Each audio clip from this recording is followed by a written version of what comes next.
Bon, vas-y, mi, ouvre. Hein?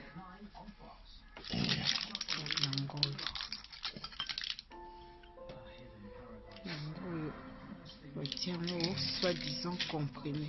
Tout ce que l'embi pe ba chinois au boy boy. Yango mai basopi. Ok, voilà comment est-ce que ça absorbe l'eau.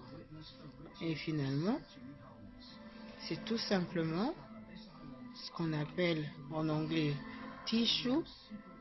En français, ce peut papier mouchoir. Bon, na lingala, oh excusez-moi.